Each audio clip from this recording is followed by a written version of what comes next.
Don't be scared. Don't be scared. What is it about love that people fear? That's today's topic on the Mars Mindset. So we're going to let the good people get in the room and we're going to have a conversation, open discussion, open forum to whoever wants to chop it up about the things that we fear about love. Why do we fear the things we fear about love? What are the consequences to avoiding love because of fear? Do men and women fear different things about love?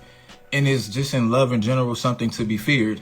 Or is that, actually a fear of something deeper? So to everybody that's in here, welcome to the room. I appreciate y'all being in here.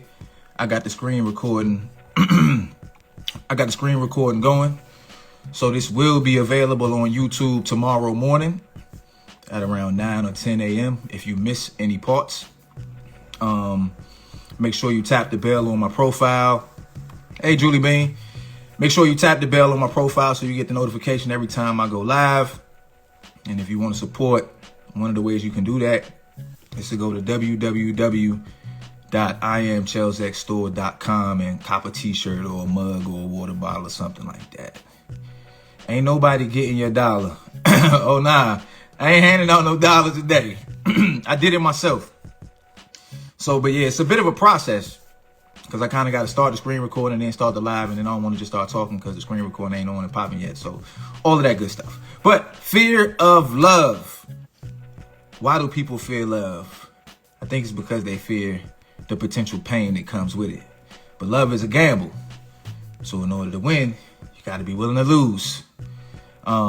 It's all good, Vicky. Whenever you're ready, just hit the button. And, I'll let you in as soon as you're ready.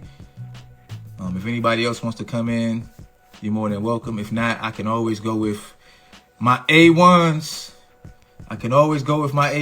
Watch this. I can prove it to y'all. First up, we have... Let me turn the volume up. Come on now. 3, 2. Hi. See, I told you. Holiday ends, then that tax will be Hi. Go over your house. see 25 What? increase. Go over your house. Turn the TV down. I'm looking for the remote. Come on, Julie. They all trying to solve the murder on Criminal Minds. Hold on, I can't find the remote. Oh God. Oh, I got it. It's all good. How you feel today, Julie Bean? I feel good. I just got home. What you was doing, dance classes or something? No, I ain't that good yet. Dance yet? Just running some errands. Okay. Well, it's good to know that you are out and about, driving around. You was driving today? Yeah, I was. Yeah. So you back. You getting back, Julie Bean. I'm Back. That's what I'm talking about, back. baby. I'm getting back into it because I was cursing in the car so much when I was driving. So I was like, Julie Bean, I'm gonna have to make you like one of my permanent co-host or something. Like, and you be on every show. Every time I get ready to post a picture, I'll be like, Julie always on my show. because you know what? I'm learning so much. This is like free therapy. I know. I'm saying. I know it's like a group therapy session every day Yeah. for free. Yeah. All right, so let's jump into it. Do you have a fear of love? No, I don't. I just realized that, I didn't realize that I had never been in love until my last relationship. And that was a long time. And now I'm single and I'm still not afraid. Like, despite everything that happened, I'm not scared. That's pretty brave. Don't you think a lot of people are? I think a lot of people are scared of love. Yeah, I agree. Because if you went through what I went through, I would be like, man, I'm not doing this ever again. But no, I'm not. I see the cup half full. And I keep saying, if God sent me this dude, there's gotta be somebody that's just as good or better. So that's why I'm like, I'm not afraid. Mm. So, do you feel like you have loved? Love has been an enjoyable enough experience for you to not fear it. Like, if you found somebody and but you know it didn't last, do you look at it and be like, well, I got a lot of good moments out of it, so it's all good? Um, if it if it was a short thing, I wouldn't see that as love. Like, I don't know. I think that we have to love. Like, well, at least for me, like even if it's just a friend, a close friend, right? So if it's like a friend, I have a couple close friends that I love to endlessly. And then I'm like, okay, in a relationship, I did experience this. So I feel like I need it. Like if I would be very unhappy if I didn't find love again. But I'm talking about intimate love though, because friendship love, like Julie, we could be friends forever. Right. No, and even with the intimate, and that's what I'm saying. Like for me, I need all of it.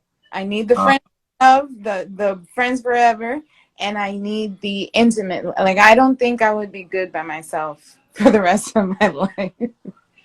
Julie, you a Scorpio, right? Yeah. Well, yeah, Scorpios, we do need our people. We need, yeah, and I feel like, and last, you couldn't have asked me this last year, because last year I was like, I am never doing this again in my life. I got to be crazy to do this again. But now I feel like, yeah, there's somebody out there for me. I'll find them. Okay, so last year then, what was it that made you say I'm good? The hurt and the pain, like it was, it was a lot of pain and a lot of why and unanswered questions, but I've gotten to the point where I'm like, I don't need to know why. This is where I'm at now, and I've, moving on. So here we go. Let's try again. I don't know. I'm not scared anymore. I was scared before, but I'm not scared anymore. Charles, you know why? Because you're my therapist. So I'm not a therapist. I'm your life coach. I am not a therapist. You had these people always thinking I'm a high school graduate. I'm a cop now, so I got skills. I got some therapeutic skills, but I'm your life coach. But I see your point. I mean, I think it's kind of sad when people do fear love, though, because I don't think people genuinely fear love. I think they fear the feeling they'll experience if that love ever ends. right, yeah. And I never saw it that because I never thought that relationship was gonna, right. So I thought I met my match. Like I thought this was it. So I never uh looked at it from that perspective. Like, what if this ends? And it ended. I was in fear of what if I feel this pain again for a while. But then I was like, this is what life is about, right? Like you have to take a risk to get the best results. So I'm not out there yet, but I'm getting myself ready For the new year, right? Ain't for, that what you thought? for the new year. Yep. Gonna be salsaing up to him. And then, I was We'll thinking, take you out for drinks, Big Daddy. oh Lord. I was thinking like my heart is too big for me to like my love is so powerful. I have to share it. So, because you now know that you could meet somebody and it could be really good, and it doesn't, and it won't necessarily last. It could not last forever. What does that do? Are you still like, oh, it's all good? Like, I'll deal with that pain and cross that bridge when I get to it. I think that this time I'm gonna be more aware, right? And I will pick up on the red flags sooner. So that way I don't get to that point where I'm like 9 years in and I'm like, but why? How? Like I'm not doing that again. So I'm gonna be smarter about it. Mm-hmm. And if it doesn't last, a year or two, I'll be good. One thing I will not do is sit around oblivious for the next 10 years like I did. Like, I think I was oblivious for the last 10 years. I won't do that again. So maybe I won't hurt myself as bad. Okay. Well, yeah, that's good. So do you have newfound boundaries for yourself based on your previous experience? Absolutely. Okay. Do you think those boundaries come from a place of fear, a place of caution, or just a place of um a more enlightened state or more understanding state of mind when it comes to relationships? Understanding, yeah. Not a place of fear, because now I understand that men and women are completely different. Like, I've accepted that now. Okay, hold on. Let's stop right there. So you've accepted the men and women are different. So that's going to make it easier for you to accept the man aspects of your guy. Mm-hmm. Okay. And what do you think? What's something that you think? What are some things you think that are different about men and women? I understand now when y'all say like men are simple, like thinkers, like simple thinkers. And I never understood that, because I thought, this is a smart individual. Why don't they think like me? Like, Oh, I'm the smart one. Why doesn't he think like me? like, and one thing I learned too, you guys are not very good at multitasking. I think you're right. I think women are better at multitasking than men. Yeah, so a lot of my issues were, I got 25 things done today. Why are you still on task number 2? Like, Mm-hmm. I can't assume and expect that a man is going to behave and think the way that I do. Okay, so yes, men are. So I don't look at it. Men are simple. I just think we just look at it. I think men are more concerned with what reality is, as opposed to how we feel about it. Yeah. So like, we don't really have to acknowledge how a situation makes us feel in order to go do whatever it needs to be done, right? So because of that, I think we come off as more simple. I call it like A to B-ish. Everything in between A and B that has to be done, it doesn't really matter how I feel about it in terms of doing it. Mm-hmm. So Yeah. now, that's not to say that in retrospect, because men complain too. You know what I'm saying? We have our complaint department, our boys that we call to complain, or our, girlfriends, wives, or whatever.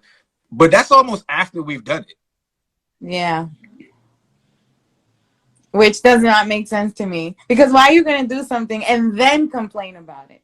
Because there's nothing, because if my complaining is not going to make it easier or isn't going to change the actual actions that I have to take, I may as well just go do it.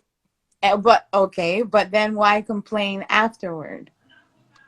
Because remember, I still have emotions and I still have my opinions on this thing, right? And I still have to have some productive way of coping or dealing with it. So me complaining is actually better than me not complaining and being grumpy and you wondering what's wrong with me. Now that, there's different ways of dealing with that. Me, I might complain, I might write it out, and just kind of break it down and kind of go through a state of acceptance. I might just sit with it. It's a lot of different things you can do, but just because we're willing to push through doesn't mean it doesn't affect us. It just means that we can put how we feel about it to the side and look at it from a strictly logical standpoint or analytical standpoint, state of mind. I understand that now, which before I didn't really understand the why, right? So, and I guess the why to most men doesn't really matter as long as the end goal is met. Whereas for me, the why matters, because that's going to determine how I'm going to do whatever it is that you're asking me to do. But what if, okay, so you're saying the why matters. The why only matters if you have options as to how to go about doing a particular thing, right? I feel like we all have options. Yeah, you're right. We do. You're right. You got me there. We do all have options, right? So let's take a basic example. I'm driving my car, you're driving your car, and we both end up with a flat tire. How do you feel about having a flat tire on the side of the highway? I'm gonna ask why we driving separate cars. No, Oh, we don't know each other. I'm Uh, a guy driving my car. You're Julie being her car. no, I have a problem with that. I'm gonna call for help because I don't know how to change my tire. But you're not gonna enjoy. You're not gonna enjoy being stuck on the side of the road, right? Neither am I. But you know what I'm gonna do? I'm gonna get out. I'm gonna jack the car up. I'm gonna take the tire off. I'm gonna get my spare, put my spare on, and I'm just gonna keep driving. And then later on, I'm gonna hit up my homegirl Julie Bean and be like, man, you know, I'm mad as shit. Like I got caught flat tire on the highway, but I still got to where I was going. Yeah, you're right. So Right? that's one thing that I have learned, that we think differently and we process differently, and we don't express our emotions at the same level. And I realized that I am a very emotional person. So whoever he is needs to be at a certain capacity of understanding that. So In order for us to even communicate well, I learned that. okay, so well, I could say I'm sensitive too or emotional, but I mean I'm pretty good at either burying it or processing it, right? But I think what you're talking about is like the ability, a guy's ability to withstand your emotional moments, be present, listen, and validate, right? Absolutely. Yeah. So let's role play. So Okay. let's teach the class, Julie. Okay. I'll be the emotional one, and you could be the validator. Okay. I'm gonna try not to cuss. Give me a good example of something that I can complain about. Uh, Instagram. Okay. okay. Man, I'm telling you, like, I be on these lives. I can't get no more than 20 people. It's so frustrating. It's so irritating because I know Instagram be buffering me, Julie. Like, it just blows me. You don't understand what I'm saying? You don't feel what I'm saying? I understand because I'm always on there and it can never go over 22 people. I don't understand. I don't get it. And your content is so good. Yeah, that's what I'm saying. I got the best content this side of the Mississippi River. I don't know what's going on the other side, but they be holding me back. They don't be showing my reels. People won't share the live like I tell them to. I tell them tap the bell. They don't tap the bell. I don't know, yo. It can't be me, right? There's no way it could be me. It's not you, but maybe we can figure out some ways to get traction during your lives. Good job, Julie, man. But that's what I mean. Like, I'm not just going to complain, but it's important that you are listening and solution oriented. Some guys, I don't think they get to the next part. They're just there. So let me ask you this, and then we'll bring somebody else in if somebody else won't come in. But you got to stay. You're my co-host for today, Okay. or at least for a while. Okay. Who do you think processes the fear of love better, men or women?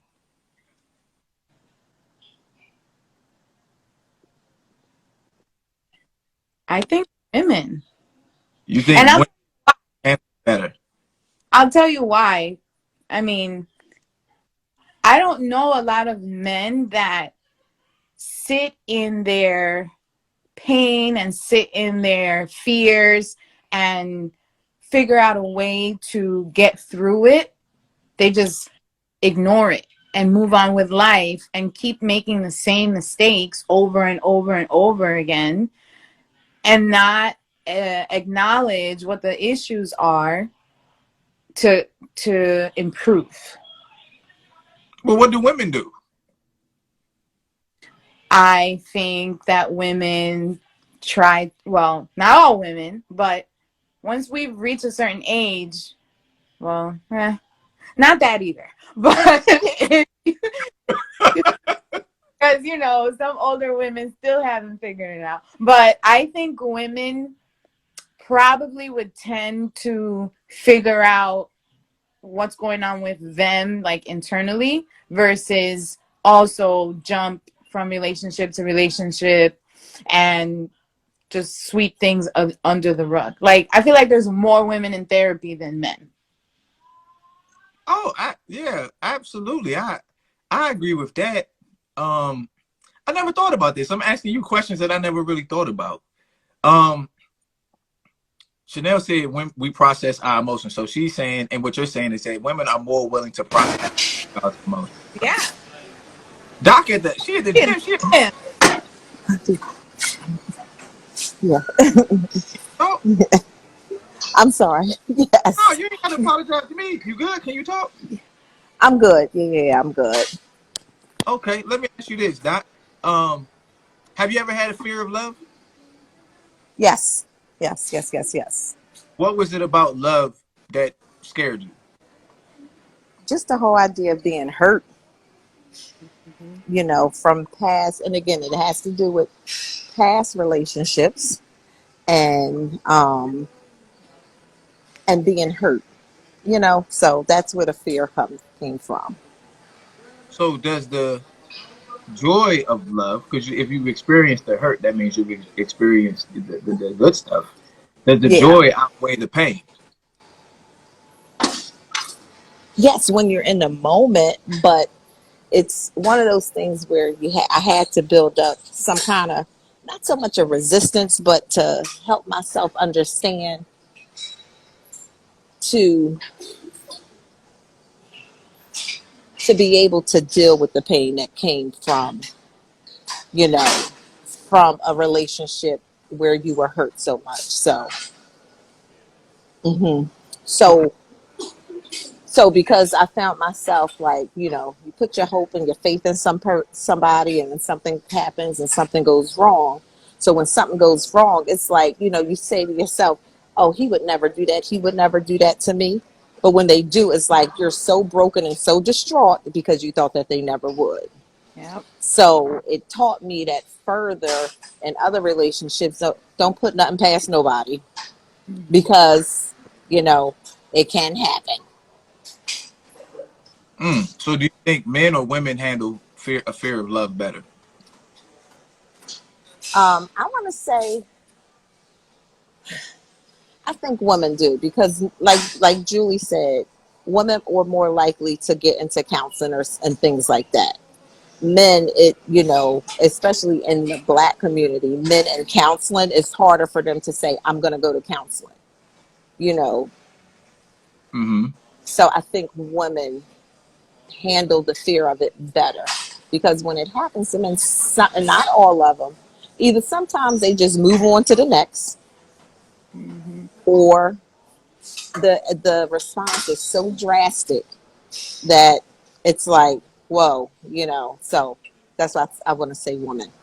Hmm. And I think Ju- I think I think too, the support system that women have, we as women are more likely to support each other than a guy going to their buddies and saying, hey, because again, it makes them question their manhood. well, you're good. Well, I got a good group of friends, right?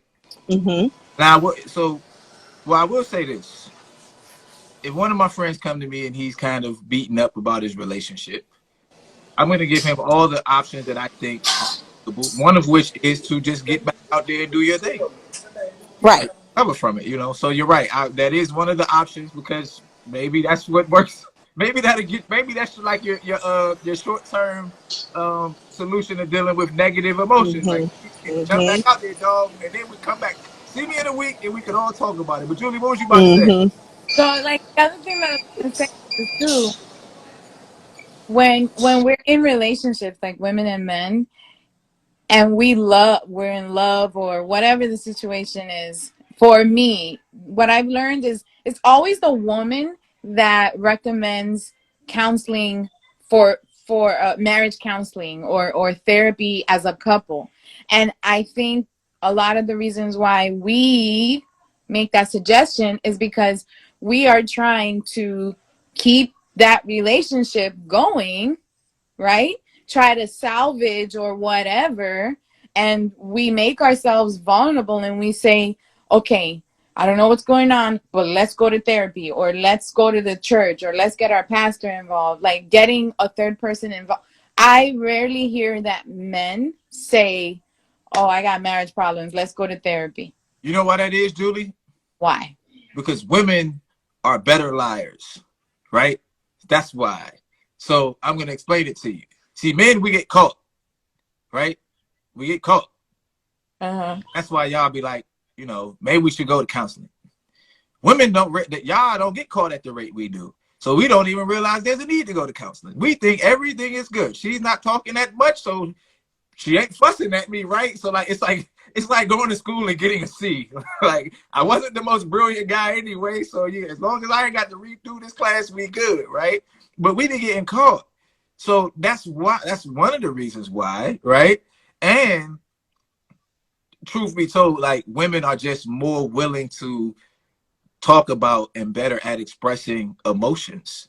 We're better at suppressing and repressing them. So yeah, you're right. But I will tell you this before you go. I will tell you this: if you're married or in a long-term relationship with a guy and he finds out that you did something, right, and he's gonna stay, that's when he'll be like, hey, maybe we need to go to counseling. You know why? Because I get to sit in counseling and be the good guy and to be Batman.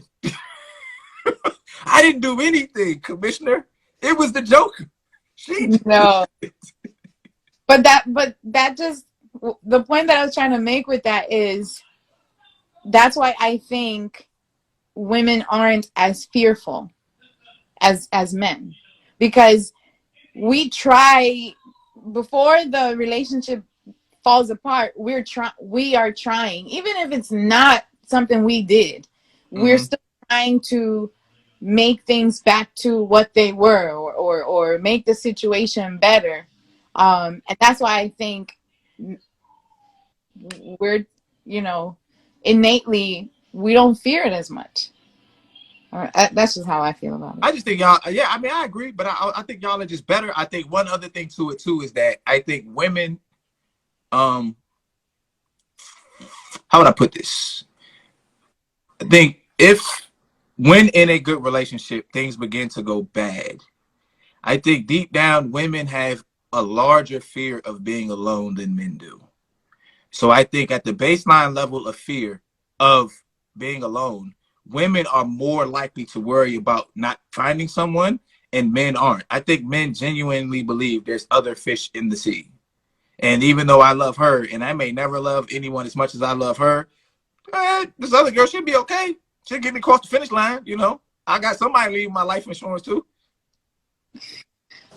Oh, I agree to that. I agree to that because, when you see a lot of men, when they talk about what they're looking for, they want this, that, the woman to be this, that, but then at the same time, they can have like a keg beer belly.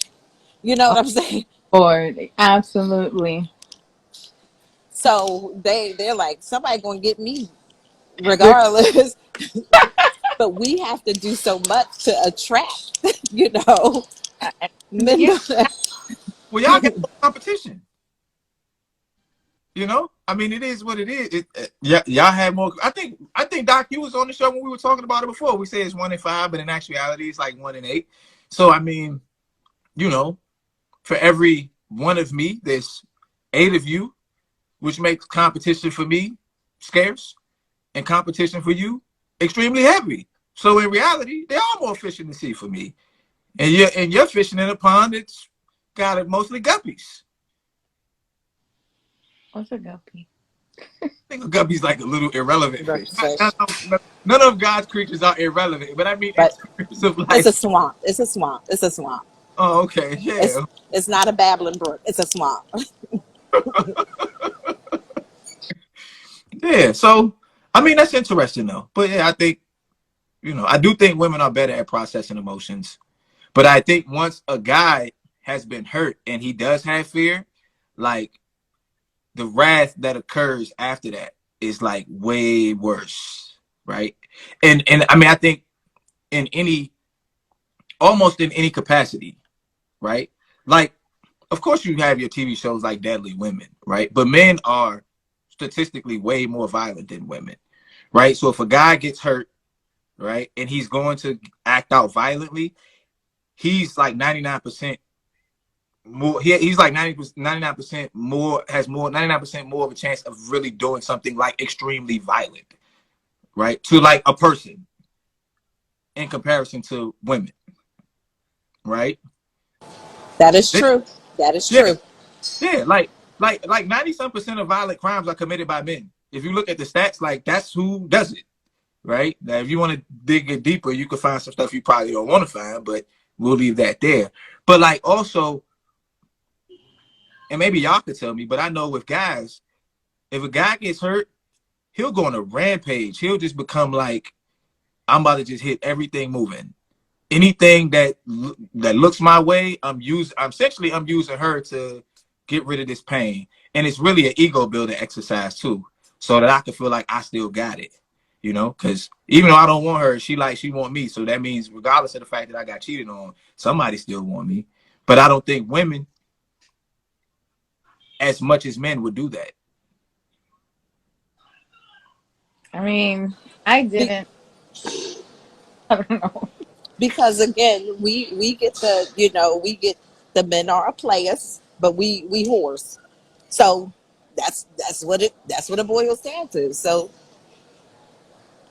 or you got men are bachelors, but we get another name. Yeah, I mean that's not really fair. I guess that's just one of those things. I guess that's just the way it is. So I don't know. I just don't understand how, if you guys are so logical, right? Logically, how does that make any sense in helping you actually heal? That's the part I don't Because I'm understand. good. That's why. I'm good. That's why. I don't need to heal. I'm already healed. I'm over it, Julie. Let's move on. But then another thing is too, men are more likely to give in for the sake of not arguing or not talking about how they feel. Mm-hmm. So that's another reason, and that's not a good way to handle stuff either. Like, it's like saying to someone, um, you know, smoking kills, and you're like, oh, I didn't read the fine print on the cigarette box, so like we already know that not talking about what you're going through is just digging yourself a deeper hole. So now instead of you being 30 and full of trauma, now you're 40 and full of trauma, or 50 with no life insurance and full of trauma. And maybe you had a bunch of kids in between and still full of trauma. Like, at what point do they stop and be like, okay, I can't keep doing this because it doesn't work? Well, okay. So here's the thing. Let me tell you why guys aren't always willing to argue, right? Because we can argue strictly based on logic. And it is impossible for me to argue with my logic against your feelings because your feelings can never be wrong, right? You can't be wrong in how I don't get to tell you how to feel, right? So if I'm going to go into an argument with my wife and I know that all of my bullet points are based on logic, and then she's going to pretty much say, but none of that matters because I feel, then my logic doesn't matter, No, right? okay, okay, I understand what you're saying, but I'm talking about the of you thinking that you're going to heal with the next woman and the next woman.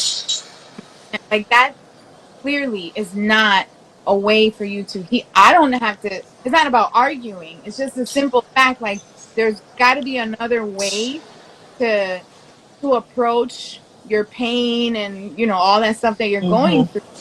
And it's like, they live in an alternate reality where not talking about how they feel or not talking about how that person made them feel for so many years, all of a sudden doesn't true. What was the last part you said, Julie? What I said was, like, not talking about how you feel or the pain that you're going through for whatever the reason doesn't affect you. It does. At the end of the day, some woman 4 or 5 years from now is gonna receive the brunt of all Hmm. that hurt and pain. Yeah, And and it's that's the thing. a good woman. But but do you feel that it's a logical thought to not be in tune with someone else's feelings or understand? Do you think that's a logic? That's logic. I think You may have some. I'm not completely understanding the way in which you're asking the question, right? But I'm gonna Hmm. just give you the answer, right? Okay. I understand understand that feelings are important, right? Right. So That's a I logical argument. right. I've read a lot of books on emotional intelligence. I've done a lot of self-work on trying to understand my own personal emotions. So I understand the importance of emotions in daily life, right? But not everybody spends 12 years reading a bunch of books trying to better understand themselves, right? Because emotions, okay, so because emotions aren't specifically words, they're very non-tangible, right? They Hmm. like like thoughts, even though thoughts are non-tangible, I can take a thought and bring it into the physical realm, right? Hmm. And we could do the same with emotion, but we don't have a label, typically have a label for it or whatever. Right. So I think emotions are things, negative emotions are things that we end up experiencing, right? And the easiest way to deal with them, not saying good or bad, but the easiest way to deal with them is to bury them, right? Because if I work with them, that's work. I got to Hmm. understand them. But if I bury them, at some point, they maybe they come up later, maybe they They're don't. Who going to cares? fester. They're going to fester. They're going to fester. Yep, But they not on will. a level though. Hmm. You see what I'm saying? They're not always on a conscious level. So I'm not always conscious of my past traumas in every waking moment, right? Now, Hmm. I mean, they become a part they become a part of my shadow. So that means, yeah, they'll pop up at an inopportune time. But I Hmm. can deal with that when it comes. That could be happy for getting this trauma. Hmm. Hmm. Yeah. Like smoking that cigarette and being like, I don't got cancer yet, so let me That's. just keep going. Yeah, I mean, people drink. You could get cirrhosis of the liver. People eat a Hmm. bunch of stuff. They could get cancer from food. People Hmm. drive cars. You could get in a car accident. My point. I'm not saying that. I've had a history of smoking, right? But what I'm saying is everyone does it to some capacity. It just depends on what it is that you choose to do it with. Uh-huh. Like Julie, you live in Florida. Hurricanes come through. You sitting up in your house, wind just blowing. Like you know, what I'm saying? I mean, I have the insurance just in case, I got right? insurance, right? I got the But same. I'm telling you, Julie, I got to respond. I got to answer for everything. listen, all I'm saying is logically, if you guys are such logical thinkers, why do you think it's logically the way to go to just bury this? Like, doesn't it make you feel uncomfortable? Like No, sometimes, like, easier, Julie. That's what I'm telling you. I'm not. I understand what you're saying. You're saying over the long haul, it's more healthy for me to process my emotions. I teach you that. I teach other people that, and I do it myself. So I'm not specifically speaking for myself in totality. There are things that I have suppressed and repressed, and I'll admit that. And certain things I don't want to look at, and that's cool. But in other things, I will process that. But what I'm telling you is, like you said, your words, men are simple. So that's A to B ish, right? What is the quickest, easiest route to be okay? Right? And the quickest, easiest route is to tell myself, you know what, I'm good, I'm over it, and move on and continue doing the things I have to do in life anyway. I got to go to work, I got to pick up the kids, I got to eat, I got to work out. All these things that I have to do, if I bury myself in them, eventually I'll almost I'll consciously forget about it. mm-hmm. And it's easier that way because I never have to do anything about it. People drink, right? It's harder to go to therapy for a year or two than it is to just be like, I'm about to take a drink and go to sleep and I'll forget all about it. Wake up in the morning and go to work. Functional alcoholic. Who cares? Yeah. So I guess it's easier. It's not smarter, but I guess it's easier. But again, when you build it in, like you said, you just said it's easier to start drinking instead of going to therapy, but it will cause you to pick up other negative behaviors that may be detrimental to you. absolutely. Well, so in that reel where I talked about doing the short term things to deal with negative emotions, that's why I said Hmm. you understand this is short term because you don't want to consistently put everything off. At some point, you want to go to therapy. You want to journal about these things. You want to Right. daily journal, daily meditation, daily prayer. Hmm. You want it to become a To way of life, to right? shift that mindset. Yep, to shift that Yeah, mindset. Yeah, yeah. right. But in the short term, if I'm hurt right now, I'm just like I just want this pain up off me. Like if you ever sprain your ankle or you burn yourself, you run and get the ice and put the ice on it. The ice isn't necessarily the solution to healing it. It just stops the pain, Mm-hmm. right? You put this ice on my chest because she hurt me real bad, and now, I can go back out in the world and just pretend like everything's cool. Mm-hmm. Pretend. Yeah, That's the operative word. fake it till you. Pretend. Oh Lord. I'm just telling you. You know what I'm saying? I'm not saying it's the smartest way of doing things. I'm just telling you why things are the way they are. Now I will tell you what I fear, right? Because I don't fear love. Again, Right. but Okay. Right. I do fear meeting that person who has not done the work and pretends to have it all together, and falling, it's almost like, uh-oh, I don't, red flags, or he was really good at pretending, and then before you know it, you're back into that person that kept sweeping everything under the rug. That's probably my biggest fear. Yeah. So it means you have to get better at that yourself, right? To a point where you can spot the BS in other people, right? So it's always take your power back, right? Like there are Mm-hmm. gonna be people who can come along and kind of fake the funk, and you have to be so good at your emotional intelligence that when they say something and it doesn't sound right, you're like, nah, that don't sound right. That don't sound right. I'm sniffing you out. And then as you begin to probe and ask questions, because you've done the work yourself, so you kind of know where this thing should end up in some way, shape, or fashion. If they can't really answer the questions, or they're like, well, what do you mean? Or what is this? Or what does that mean? Then you kind of know, like, you just saw a couple Instagram reels and are trying to apply it, but you haven't really done the work. Mm-hmm. Mm-hmm. So, That part. Doc, you Yep. got anything? We let you slide off, finish your workout. No, I'm good. I'm listening in though. All right, we appreciate you as always. I'm gonna bring Vicky in and see what's up with Vicky. All right. All right, Doc. All right. Later. Hey, Julie Bean, when you ready to slide off, just let me know. Okay, I'm not ready. More than welcome to stay. Let's get Did I accept it? Hold on. Keisha here? I think Keisha's on. Yeah, we'll get Keisha in. We're Hey gonna get y'all. Jay in. What's up? What's up, Vicky? We're gonna get Dr. J in, and then I'm gonna pick somebody who's never been on here before and invite them in and see if they accept it. Vicky, what's good? What's going on? All right, Vicky. Jesus. So the last time we saw you, we had a really good laugh at your expense. Uh, I apologize. It's okay. I was laughing at myself too. Yeah, I'm glad you laughed because it made it easier for me to be able to laugh. But it was just. Yeah. But let me ask you this: do you have a fear of love? Whew. So, I don't have a fear like of love, but to be in love, like in a relationship, I do have a fear of that, like a fear of, and it's pretty much, I think, like how Julie was saying it.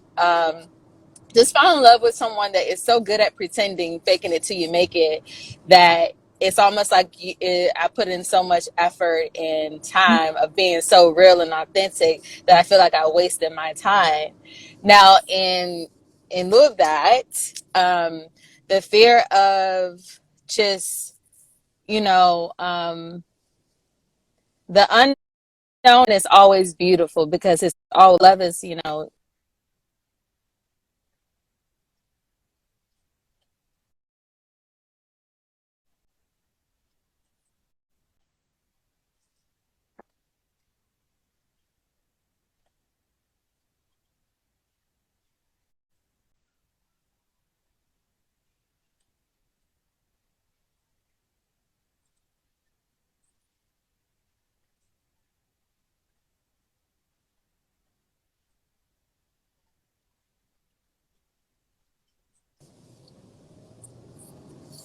you hear me, Charles? Oh, so okay, so you have the same. No, because you were coming through, but you were coming through choppy. But I understood everything you said, so I was just making sure you was done and I was like. Oh, okay, So my bad. Yeah, like, I'm just going through a what little is bad something that drop y'all zone. think? Because both of y'all are saying the same. Go ahead. I'm It's all sorry. good. It's all good. What is something that y'all think y'all could do or ask to make sure that the person that you're talking to is authentic about where they are?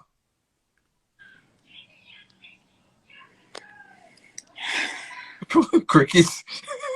Listen, let me tell you, because in my last relationship, I'm learning from my experience.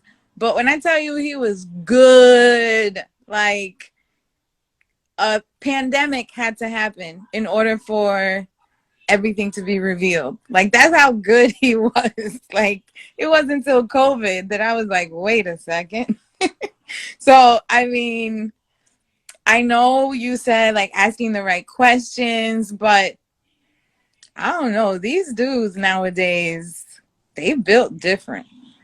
Like people don't mind just flat out lying to your face. And that's the other part. Like if it's 1 to 8, why would you pick the ones that like Vicky said, like she's doing the work, she's being transparent, she's being go pick the other 7 that want to be messing around and wasting their time. No, why would I want them? They're not doing any work. Just because I'm not doing work doesn't mean I want someone else. We can't both just be sitting around. Somebody got to be emotionally stable around here, and it's not going to be me, right? Might as well be you. What you was about to say, Vicky? I'm serious. Man, like I'm laughing so hard because it really it be like that. They like the other, I would say the opposite sex sometimes. So if it's a man and a woman or a man. So like to that point of stating, like if I'm saying to this person this, that, and other, like, hey, maybe we need to take a pause or maybe we need to take a break or something and go for what you really want. They always will go for the one that's like, worthy or valuable, but like their actions showing that they need somebody that's inconsistent and unworthy and invaluable.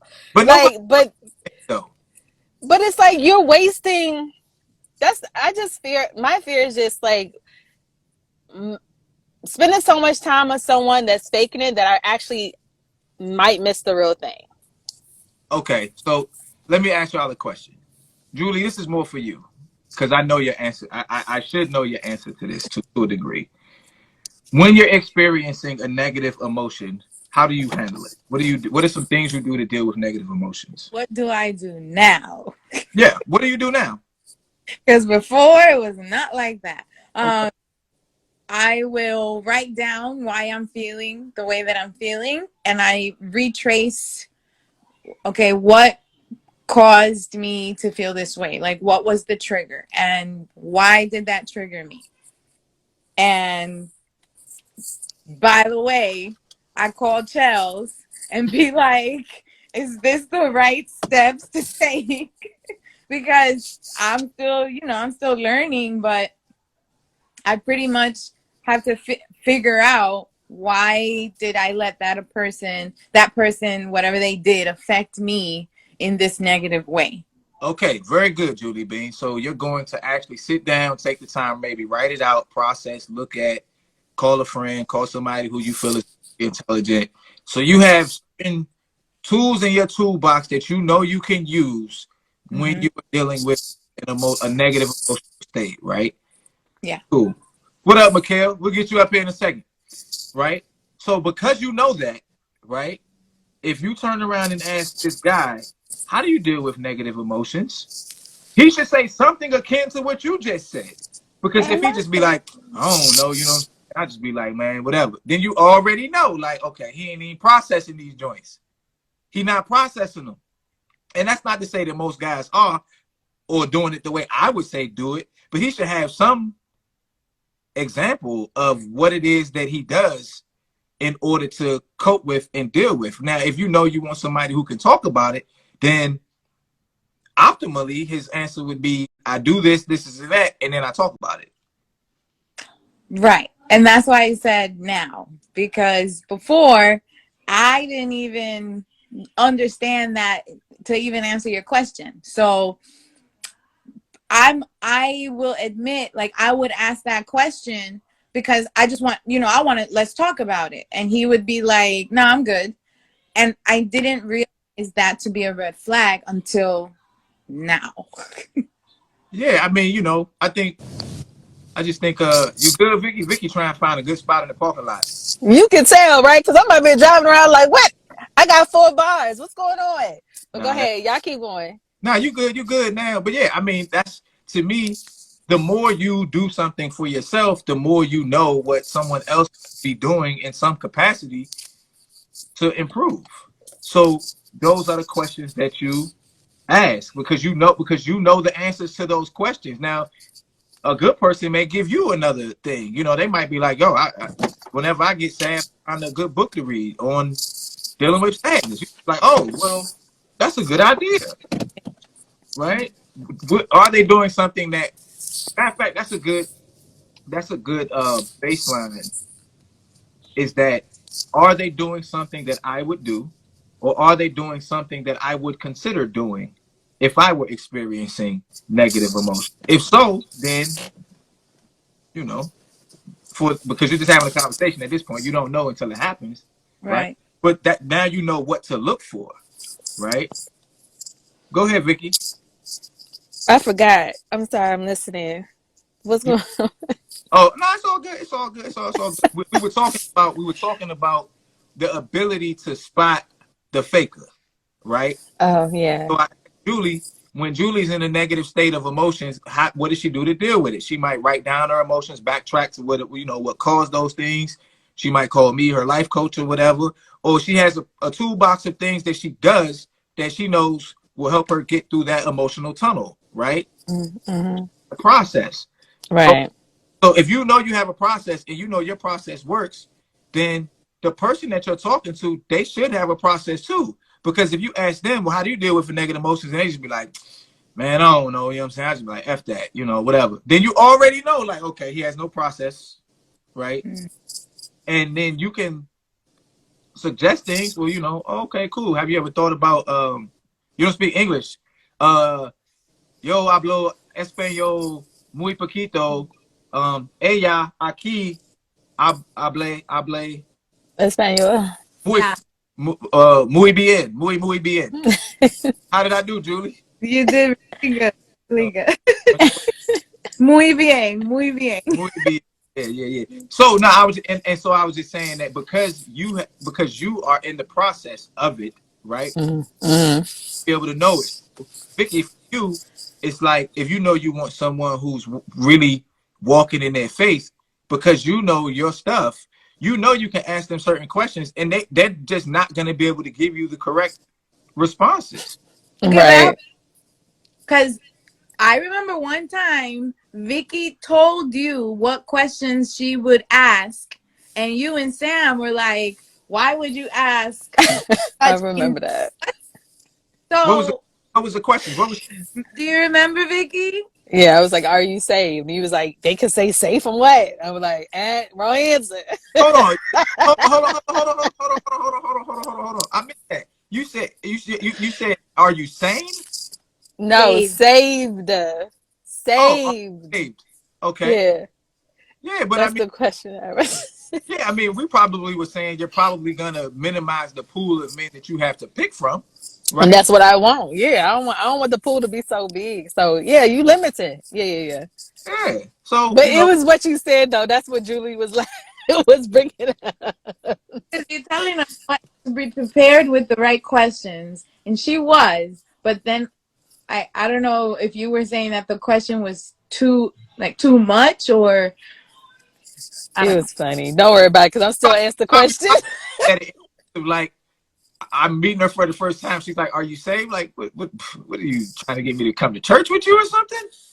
That's typically how guys are gonna respond, right? I'm just being honest. But what I'm talking about is when you get to the level of actually okay, I like this person. I want to build with him. I've never seen him angry.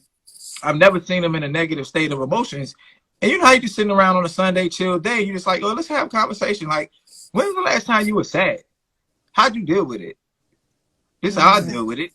And it's be no different than if Vicky been on, I don't know, whatever amount of days she's comfortable with. And she's like, yo, like, what's your religion? Like, Mm. are you consider yourself Christian or what is it? Because if Vicky ends up talking to a guy like me, she could be under the impression that like I'm a Christian, right? Simply because I understand the faith and I just interpret it different, more like a Gnostic than a traditionalist, right? Mm-hmm. But it would still behoove her to ask me how I identify from a religious standpoint, right? Right. Now, if I just start talking kind of off the cuff, like, yeah, you know, Jesus, my man, and we cool, Vicky gonna be like, no, this is not how it works, my friend. Right. Because I've been there, my friend. I've been there before. I've been there, and even to the point to where I assumed because of the conversation and everything. And I realized I'm like, yo, I don't even think I asked this person, is he a believer? Like, do you believe in Jesus? Do you, like, and then I was like, did I ever ask you that? And we were just friends. And, you know, he was like, nah, you, you never did. But I am, though. I was like, oh, okay. But I just wanted to make sure. Because even your circle, even your friends, you know, you still want to know where you stand and where you are, even in the company that you keep. So I was just realizing, like, am I slipping? I may like didn't even intentional, but I know who I'm interested in. I'm definitely going to be intentional about those questions and the things that I know, just so I won't, you know, miss anything, because I've been in the boat of that. I mean, everybody that go to church ain't all right. You know what I'm saying? Because I've been tricked and fooled by people that go to church, that is in church. You know, it's a different thing from someone that actually goes to church and when they really have a lifestyle and they live, you know, by what the word of God says, they try their best to, opposed to someone that's just going to church, you know, just to, as in just going through the motions. It's completely, totally different. But if you really realize the intentional things, especially with the questions that we ask, period, then we can kind of, you know, take the guessing game out of it, you know, and that's what I'm learning each day. Yeah, I know a couple thieves that go to church every Sunday. Well, What? you know, the church is for those who are sick and people that need help. So I can't, you know what I'm saying? But I just saying, I'm just not going there thinking that I'm going to get what I'm looking for. Like, I'm just going because I know I need the Lord. And then if it so happens that the Lord blesses me wherever I am, I could be in a grocery store, wherever, then that's where it is. But I don't go with the intent, you know, thinking that, you know, everybody's saints, because that's I am. I'll be a liar. Yeah, I had somebody. I had a similar conversation with. I don't remember who it was with somebody, and they were saying church ain't the place necessarily to find somebody. They were like, it's a lot of messed up people in there. Yeah. So, Yeah. Which is true. I mean, honestly, there's messed up people everywhere, but I think that people put so much um emphasis on, you know, church is a good place. Yeah, because, you know, you got people that are actually broken. You got people that need the Lord. They need to be healed. They need to be set free, delivered. And they're going to church for this purpose. But then there's other people, they have different motives and different intentions and things of that nature. We are all, wherever we go. I mean, you in a grocery store, you don't really know who you're dealing with. It's anywhere. But I think people put the intent in because of what they're thinking what church is about. And we have to also remember, you know, who goes to the hospital? Are you all the way healed when you go to the hospital? Are you just going to the doctor because you want to go to the doctor? There's something just not that's not right. So you have to go in believing, just like you would go to the store, Target, wherever you're meeting, you have to also just be prepared to forgive, have an understanding, and don't put so much expectation of because of where you met this person, because you know our own expectations break our own hearts. We hurt our own selves with our own expectations sometimes because we want people to meet the expectation that we have for them, but we don't even meet our own expectation that we have laid before other people. So it's like, you know, see, I you just think gotta be open-minded. I agree with you. I think the more you set standards for yourself and you meet your expectations, it becomes easier to spot the fakers along the way. It Simply because, does. and I mean, you can use any metaphor, like any dude who plays in the NBA can tell you if somebody like really works on their game and really hoops, or if they just kind of show up every once in a while and shoot around. They're gonna be able to tell because of the work they put in and the micro details that go into it. You know, so Mm. you're just going to know. Like I could never go toe to toe with Vicky on Bible verses. That ain't happening.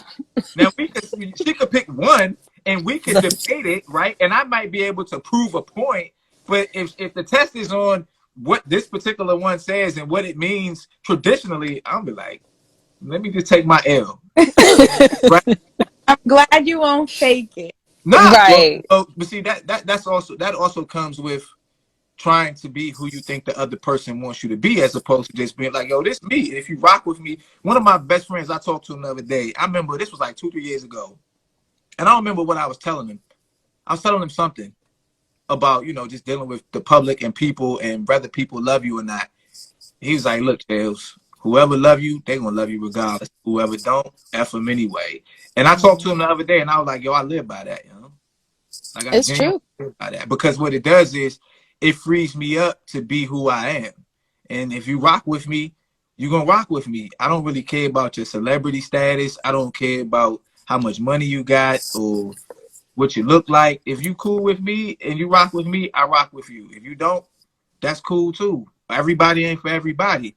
But that's Right. me, right? I'm not necessarily seeking out, like, I talk to my wife sometimes and I'm like, look, if I'm on the live and I'm talking to Julie and I'm talking to Vicky, I'm talking to Julie and I'm talking to Vicky. That's who I'm talking to. So that's who I'm focused on, right? It's not my desire to necessarily have some person who don't want to be here have my attention. You were wasting my time. But Right. people try to use other people for their benefit. So that's why you got to be able to see. And I don't understand it. Because going back to what we said, you said 1 in 8, right? For every one man.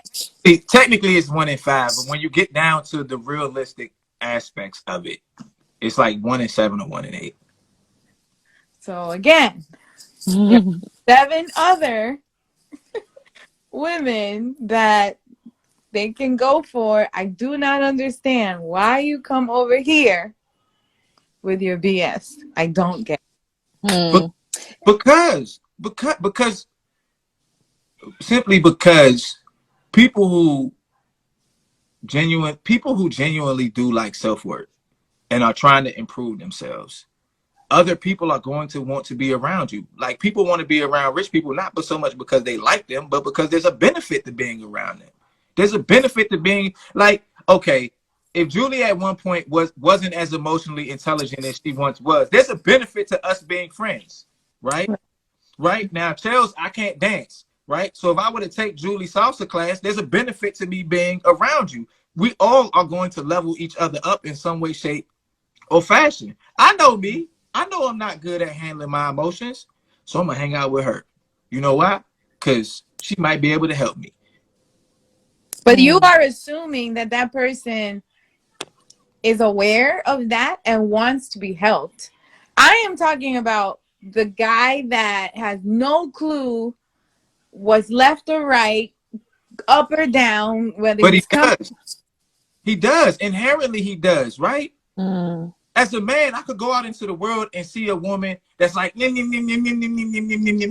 as opposed to a woman who talks to her man like, hey, honey, I think X, Y, and Z, and I think that because of this, and that. I don't have to be that tapped in to see. I'd much rather have a conversation with her. Oh, okay. It's apparent. That's very selfish. Oh, yeah. Well, people, oh, yeah. That is a very selfish thing to do. Yeah. Well, people want to use other people for their benefit. Yeah. My thing is, like, for the guys or for the women, when they originally are, I guess, interested in you, right?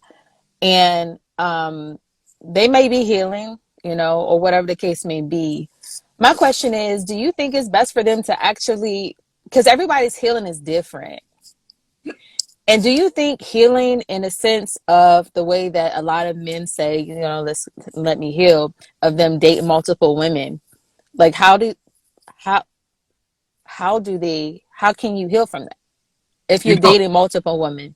You don't. You So don't. is that like a little, like, is that like a lie? Is that like a white lie? No, I don't think. I don't so much think it's a white lie. I think it's more so repression.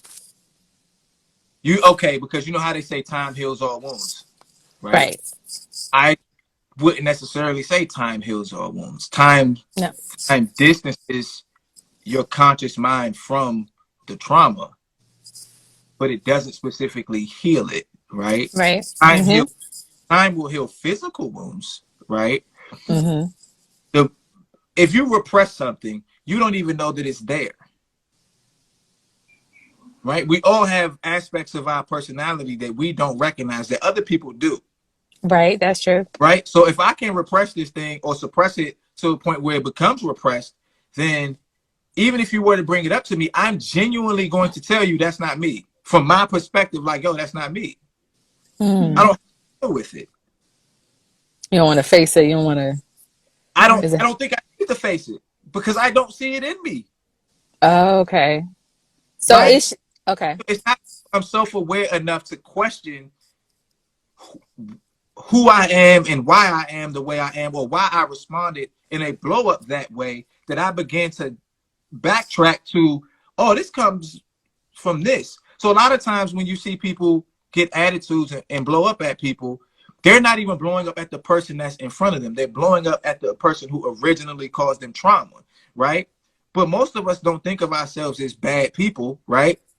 So we've what do they call it when, say you have something really bad, traumatic happen to you, and you literally can't remember it. Amnesia. I was It's about to kind of, say amnesia. it's not amnesia because amnesia is when you don't necessarily know who you are, but it's Oh. a medical term for when, let's say you were assaulted really bad, and then when you came to, you were in the hospital, you woke up, you just didn't remember, and then it took you 8-9 years to remember actually what happened. It's like, yeah, it's like they disassociate themselves from the actual event. It's the same Oh. because my self repressed memory. Maybe that's what it's called, repressed memory, right? It's Mm-hmm. it's when you can't really remember what happened to you, or you can't see the effects of this thing on you, or like Steph said, disassociation. So it's not, so to answer your question, it's not so much that I'm lying to you, it's just that I have buried this thing so deeply within me that I don't see it, even though you do. And it's going to take a lot for you to convince me that what you see in me is actually there. But that's dangerous because if that's like that's dangerous to me because if you don't see it, you're defending something that you can't see.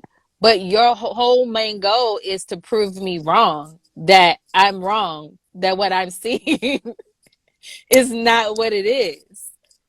Yeah, I know, but that's what people do every day. That's the purpose of shadow work. The purpose of shadow work is to genuinely, so shadow work is cool because it requires the world, right? It requires the world to be the mirror to show you. Oh, Dr. J said it's called delayed recall in the medical world. Sorry, I had to hop off. It's all good. We're gonna get you in here in a second, Jay. Um, Mm-hmm. the world becomes a mirror, right? I give you I'll give you a really good example that most of us of color can identify with. It does not bother me for a white person to call me the N-word, right? It doesn't bother me because I don't associate myself with that word. Now I'm not sitting here playing holier than thou. I will call my man and be like, "Yo, what up, my?" Right? Mm-hmm. But in the context within which some racist white person says it, it doesn't affect me, right? The way, especially the way it would affect a lot of other black people. Like you say that Mm-hmm. to certain black people, yo, you get punched in the mouth. You Yeah, get because they. by a whole crew, right? That's because that word, because of its historical context, still triggers those people. Because on some deeper level, when they read that word, they identify that word with themselves. They associate. Okay. They associate that word with themselves or with women, right? Um, Mm-hmm. take a woman who's very successful and she's a boss and she gives directives and all of these things, and someone walks up to her and they call her a bitch and she flies off the handle, right? All the rest of us can see it, like we cool with it and everything, but she do got a little bit of that in her, right? Mm-hmm. But that's what it takes for her to be great. But until she actually realizes that having that aspect of her in her, it has a pro and a con, she pushes it away. But someone who has accepted that about themselves, they be like, yeah, and that's why I'm rich, and that's okay. Yeah, I understand what you mean by that. Like the difference between associating yourself to disassociating yourself to whatever it may be. But my thing is, when you're in the forefront and you're in a relationship with someone that has completely disconnected themselves, or maybe in blunt denial, maybe whatever it could be, it Deny. it definitely puts you in a situation, because I speak on experience to where, you know, it's like a brick wall. And so for me, my experience, I had to actually walk away because it was traumatic and it was toxic beyond repair. Because every little thing, that person really didn't realize that I was actually the dumping ground of all of their things that they did not heal from, but everything that they swept under the rug, everything that they was in denial about. But when it came to the forefront of me bringing it to their attention in a way of hoping that it will open up, you know, it was a lot of work to be done. And But you're it not a was therapist. draining. But you're not a therapist though. Exactly. Not- you know what I'm saying? It's not all I can do is point it out to you. Hey yo, I think you greedy. You know what I'm saying? Or I think it is. Or why does this bother you so much? Why when that person said that to you, why'd you fly off the handle? Mm. So is it Right. sorry? No, I was agreeing. Go ahead. Is it possible for you to have that mindset, what you just said, Charles, but from being in the relationship, like being in it and still having a very neutral frame of mind? I couldn't find that balance. I was like Vicky said, the dumping ground, right? So I was pointing it out, but I still couldn't separate myself from the fact that you're not listening. You're not hearing me. Here's an example. Mm. And I couldn't disassociate the hurt that was coming. Like you said, I'm not a therapist, but how do you separate the two if you're in that space? Yeah, I mean, it is more difficult. You know what I'm saying? I remember my therapist told me he told me something like this. He was like, you know, sometimes all we can do is plant seeds, right? But when we plant those seeds, that doesn't mean that we get the plants the next day. We don't necessarily get those plants or get those trees until years down the line. And that doesn't always mean that we are the beneficiary of those seeds that we planted. And that's just kind of the way that it goes. And you have Yeah. to be like, I'm reading this book called Letting Go. I think it's called The Pathway to Surrender.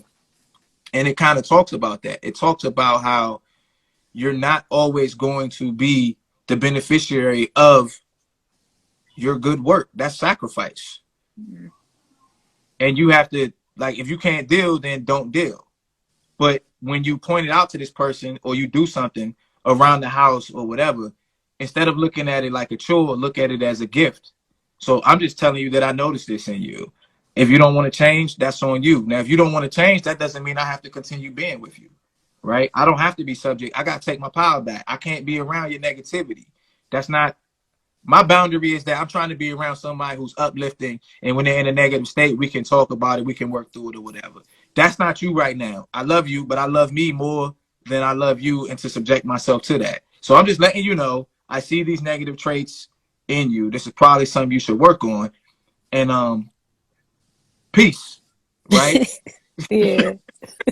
Take your power back.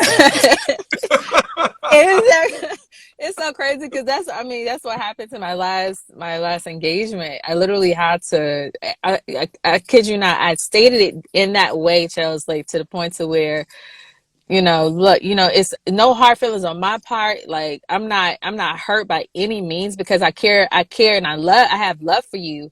And I understand that being in this situation together is more detrimental to the both of us. Like it's, it is best that, you know, I part ways from this situation.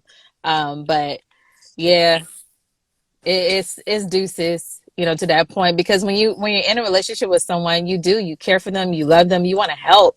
by all means, even if you want to be an ear of understanding, but once it gets to the point to where they don't see themselves, because I've been in that position when I was young and in relationship, and I just did not see what I was dealing with until long after the fact I had to face reality once I was going through self-reflection and the Lord was revealing things about myself that I did not like. So like I understood, but I also understood the people that was around me that I hurt at the time, being in denial, being in a place of, not really trying to see myself. So I get it, Yeah, I feel you. I think that to me that comes back to the premise of the question is like, what is it that we fear that causes us to stay in relationships with people who really aren't on our level, right?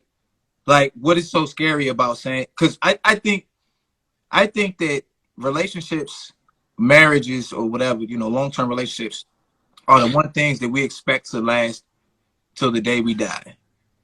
We don't even expect life to last forever, right? But we expect to be with this person forever. But realistically, what do they say? Change is the only constant. So most relationships aren't going to last forever. So that means we need to change our scope of the way we look at it in terms of how can this thing be beneficial for me for the time that it's beneficial for me when it's time to let go? How can I let go of it and be at peace with whatever it was? Dr. J, what's up? Hi. You scared of love, Dr. J? Am I what? Are you afraid? Have you ever been fearful of love? No. You ever had your heart broke? Yeah. Okay. After you had your heart broken, were you kind of like, Let me turn this down. My daughter was watching Coming to America. So oh, I stop off. I'm gonna all right, Julie Bean, appreciate you. Bye, Julie. bye. Um, what was the question again? Hi, Uh, Vicky. I was asking, Mute. have you Hey. heartbroken and had that heartbreak make you fearful of getting into like another relationship? Um, I'm gonna say no, and only because my heartbreak happened, and then I met my now husband, and I would say that I don't feel like there was a lot of time between the heartbreak and then meeting my husband per se. So I'm gonna say no, I wasn't fearful um going into it, but I do feel like things that happened along the relationship that I have now, I had to like look into myself because I do believe that I'm scared of a lot of things now in in my marriage now that have to do with the relationship I have with my husband, if that makes sense. Yeah, I understand what you're saying. There's certain things in there now that make you fearful. What Mhm. at the bottom of that fear, right? What is it that you fear? Is it the fear of being alone if it doesn't work?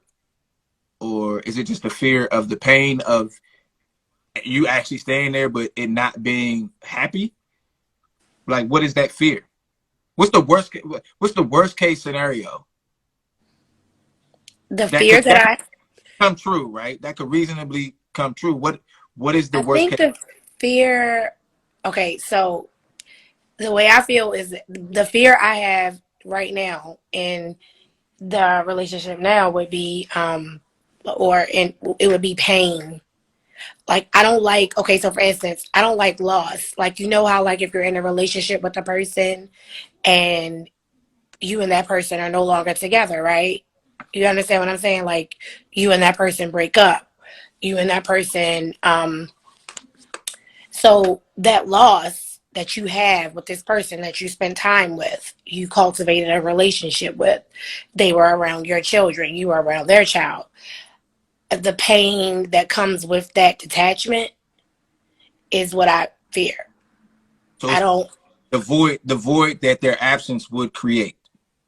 yeah, and also the loss of the friendship because you know when you first start a relationship, everything is like you guys are like two peas in a pod. You're connected at the hip. You know, you want to see them, you want to call them, you get the little butterflies. And so then you have the relationship, right? You know, you start the relationship and you go through the motions, and then y'all aren't together. And then you're sitting down and you're like, well, damn, I don't even have the friendship, because there was something genuinely good about the person. You know, you were having fun. And then you don't even have the friendship, maybe, possibly. Like, you can't pick up the phone and call them. It's tense, it's tension. And that comes with pain. Like, that's a pain that I don't like. Like, I hate that feeling. So It's what? kind of off topic, but that's what I fear. That's Not. what. That's good. It's absolutely on the topic. You know what I'm saying? I'm trying to get it down to a particular emotion. So you fear the pain, their absence. What word emotion would we put on that particular feeling when you miss your former best friend or your former mate? What would we call that? Man. Is that grief? Yeah, it's a lot of grief. Grief and, yeah, it's grief. Regret. Yeah. Right. It's grief. It's good. That's what Vicky just said is perfect. It's grief. It's regret. Mm. I don't know if I have another word. I would say loss, and also like loss, because I feel I'm a person that I really love my friendship. So like, if I cultivate any type of relationship with a person, like let's say me and Vicky just become like the best of friends, right? And then we have something that, you know, I did something and she feels this way and I feel this way, right? And then we never have a conversation about what it was that was the thing that we just didn't understand. But we lost the friendship. We lost it. We lost in each other. And I don't like that. Like, I don't like to leave things unsettled. Hurt is a good word too, Miss 41. Hurt is a good word, because you are hurting when you do lose, I think, valuable relationships that came with time. So So it is grief. yeah, I think all of it's applicable, and I think I harken back to what I was saying before. Like, all you experience all of that because you never really consider the idea of it ending, right? Mm. Like like it's because you want this thing to last for as long as we shall live, right? Rather, and that doesn't even have to be a marriage. It could be a friendship, like you said. I want to be able to do this forever, but I know that this isn't going to last forever, right? So then that makes me think, and I'm just talking, working it out in my mind. It makes me think like, okay, so if we know if we know that nothing lasts forever, maybe our expectation for something to last forever is unrealistic, right? And if we were to look at those relationships and friendships in a more realistic light, when they ended, we would still experience those things, but one, we would be better prepared for it because we know it's going to happen at some point. And two, it would be easier for us to look back at those years together and acknowledge all of the good times, because instead of us looking at that empty future space that person doesn't exist in. So it's kind of like when you got like a grandma or great grandma and they getting up in age. When they pass, like, yeah, you're sad. We knew this was coming at some point, and you deal with it. But when you think back on them, you're laughing at the good times that you had together, as opposed to being completely torn down and grief stricken by the times that you didn't, because you knew it was going to end. Man.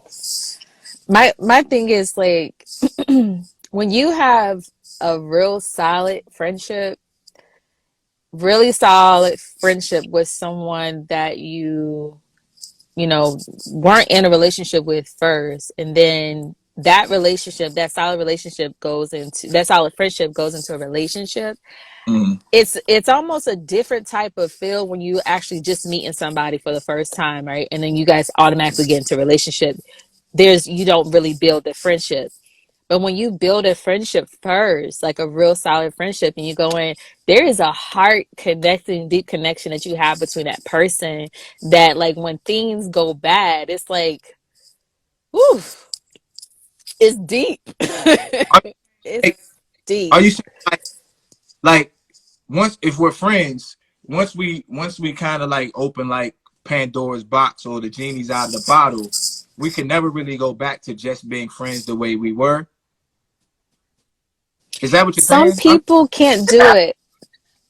Some people can't really do it. Can you hear me? Yeah, I get you. Oh, okay, because I had a call come in. Sorry.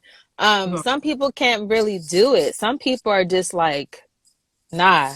What once we have crossed that line, and once we have gone that far, there's no returning back. Me, I guess I'm so like, I sometimes I just want to work on things. I think I overly try to work on things, and maybe the connection is just not the same anymore. And that person is so far emotionally connected to what used to be, when I'm so focused on, dang, the friendship was really, our friendship was really good. But they can't separate the two. Basically, they can't separate the two. So it hits harder when you're not really allowing yourself to really go back to that friend moment. You know what I'm saying? And you stuck in the relationship moment, but then you realize, dang, I lost a relationship and my friendship, because they don't even want to get back to the friendship. what the foundation was. Yeah. What the foundation was. Yeah, that I think. I'm sorry, Dr. J. Did you have something?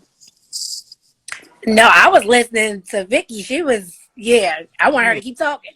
So, Okay, Vicky, keep talking. the guy, you was about to say something, Chill. No, I was gonna say to me, in my mind, that just comes back to the expectations, right? Like your expectations are what breed disappointment. You know what I'm saying? And I'm not saying you shouldn't have expectations, because we have expectations. When I go live, it's some people on here I expect to see. If Dr. J ain't in the building, if Julie ain't in the building, if my wife ain't in the building, if I don't know, Dream City ain't in the building, it's certain people I expect Oh, to see. goodness. And I had to apologize to Jay one day because I called her out. She's like, "You called me out on the live," and really, it was my expectation. I told her, I said, I said that at 5:30, I expect to see Dr. J on the live, She did. She did tell right? me. She was like, knock, knock, knock. Because Charles is, he was like, where you at? But I think because yeah, and I'm not saying they're realistic or unrealistic, really, unless you're talking about something just lasting forever. Most things don't last forever. But once the expectations change, that becomes difficult to go back Can I because ask a we've leveled up, and it's like that lower level, it just disintegrated into dust now. It's not there no more. can I ask a question? Absolutely. This might be totally off topic, but I think okay. So you know how I was saying about like the fear, like when you lose a friend and all of that, or like the relationship being great in the beginning and then y'all don't talk. So when you experience the fear and the grief, or the grief and the hurt and the pain, and then all of that dissipates, or the anger that could be, because it could be some anger there between you two. Do you believe, or do you think, and Vicky, you probably gonna have an answer. Do you think once all of that dissipates, you should be able to have a conversation with that person, or should that conversation never be revisited because of all of the pain and fear and everything that came along with it? Vicky, that's your question. It's for both of y'all. Oh, well, you asked, so I'm gonna let Vicky go. My Dad, finger, Vicky, my finger touched Dad, the wrong. Vicky, Vicky, you see how he do us? You see Yeah, how I'm like, No, go no, ahead. no hold on, hold question. on. Hold fast. You specifically said I want to hear Vicky's opinion on this. No, I said I want to hear both of y'all opinion. I said Vicky But too. no, you at some point you said Vicky, but it's okay. Vicky, ladies first. Oh, Jay wants God. it's cool. Like I'm good. Like cool. That was so funny. Oh, because like my finger touched the wrong button. Okay, so like I think if it does dissipate, I think that it will, if it's something worthy of saving, like if you believe that you know, it's able to be salvageable or to be saved, I think the conversation should be had. But if it's too soon to, or like sometimes, you know, it could have just happened, or maybe it's been months, and that person on the other side is still probably still trying to heal from the situation, and maybe haven't even like disconnected, or they're still hurting and they can't really see or want to hear, you know, whatever the conversation that needs to be had. They may need time. There's relationships and friendships that I've had to actually walk away from, and I didn't have a chance to really you know, go back to it because it was just so much brokenness. And I just truly believe that if it's meant for even the friendship to be saved, I feel that there would be an opportunity, and then I would revisit it. But more so, if we're both on the same page, I think that it's a possibility. But 9 times out of 10, it doesn't really work out that way. It really doesn't. So, Jay, the question was, after some time, should you be able to have a conversation with the person, right? Mm-hmm. It depends on if both of y'all are mature and emotionally aware and intelligent enough to have a conversation about something that happened in the past without it becoming something really negative. You know what I'm saying? I just think it's just different for different people. I think some people, once they move on, they're done. They don't have a need for the conversation. I think others, people, it kind of sits with them, and they may feel a need to apologize or to have their perspective understood, or have the other person understand why they felt the way they felt or why they moved the way they move. But I mean, you know, that depends on the two people involved, right? Mm-hmm. Because you don't want to be the only one having the conversation. You know, I speak from personal. I mean, I've had, you know, like somebody who like, or friends, whatever, want to have a conversation at a point in time, and I did feel a little bad, but at the same time, I didn't feel bad because there had been so much said and done by that point that I really had just like emotionally checked out on just even wanting to have a conversation with that person. Like it literally, if they would have probably caught me maybe like a couple months before, I probably would have been like, oh, but then, you know, once you sit and you think about everything that transpired, everything that happened, everything that was said or whatever, I really was at a state where it was like I just emotionally checked out, and I was just feeling like, well, I don't owe you that conversation. It sounds like big headed, but it was just like, I don't owe you that because I was healing. So when I felt like I was healing and then it was wanting to reach out, I was like, oh no, it doesn't serve me anymore to really have this conversation. You get what I mean? Like, it doesn't serve Do a you purpose. would you like if you? So you're saying you didn't necessarily want to have the conversation when they did, right? Right. Hypo, right? Like, So they reached out to me, but I didn't respond, like called or whatever. I didn't respond to it because why not? I didn't want to have a conversation. Why not? Okay, because the previous conversations weren't good conversations. They were kind of toxic conversations. You get what I'm saying? Like, Okay, how did you handle the previous conversations? Not well. Not well. You can just say not good, right? no, not good. Right. So what? Okay. This is I this was is what looking at Vicky's face. I'm about. Vicky has been the star of the show the past 2 shows. But my point though, your goal, not that you have to have a conversation with this person. You can talk to whoever or not talk to whoever it is that you want to, right? We should all respect that about each other. But you're not avoiding them. You're avoiding yourself, Okay. right? Because if you were grounded enough, centered enough, Mm-hmm. and could consciously could communicate while experiencing those quote unquote negative emotions, you would probably be willing to have that conversation. So it's not them that you're avoiding. It's you. It's you. Because if you thought that you could have this conversation with this person, let's just say this person did you wrong, Dr. J. This person did you wrong, they hurt you, right? Mm-hmm. Uh, at least from your perspective, you were in the right. Now that might not be their perspective. I don't know. But if you thought, okay, listen, instead of me, the last time we talked, I flew off the handle, or I was just like livid, right? Mystic Nova 5.0 underscore butterfly. You want to come to the stage? We'll bring you to the stage. Just give me a second. If you thought, I know her. We're going. I'm sorry, I know you know her. She said hi earlier. I know that's your people. If you thought that you could actually have a productive conversation with this person from your perspective and break down your bullet points on why you move the way you move, why you feel the way you feel, and why you thought what you thought, without becoming a darker version of Dr. J, then you will be more willing to have that conversation. Okay. Yes. Yes, I see that Okay. point.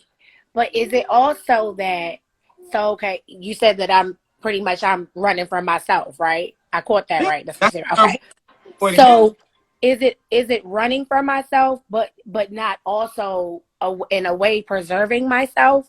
Because if you have done the work and you are healing, or you're still in the midst of healing, like you're in the middle of healing from a certain situation, is it not preserving what you have worked so hard to gain with yourself? Because I'm working on how I don't respond. And I know if I talk to this person, how I am going to respond. Is that Right. not perseverance for me? See, what It, your wife just said, maybe it she's is. protecting her peace. Yes, you are, right? But you Thanks, are. And Lil. I wouldn't tell you to have the conversation unless you thought you could have it and do it the right way.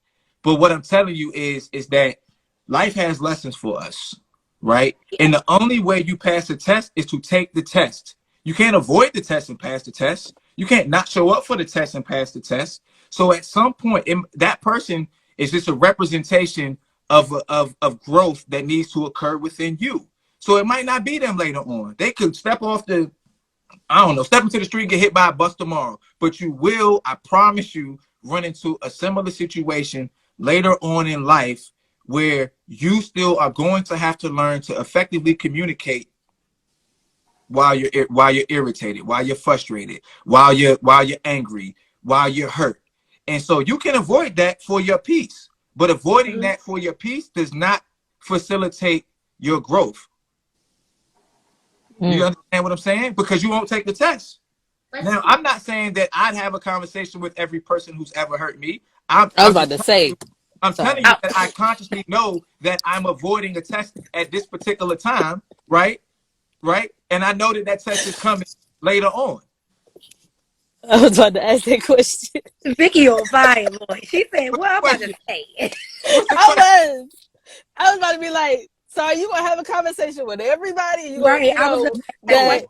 that hurt you? Because I'm like, Right.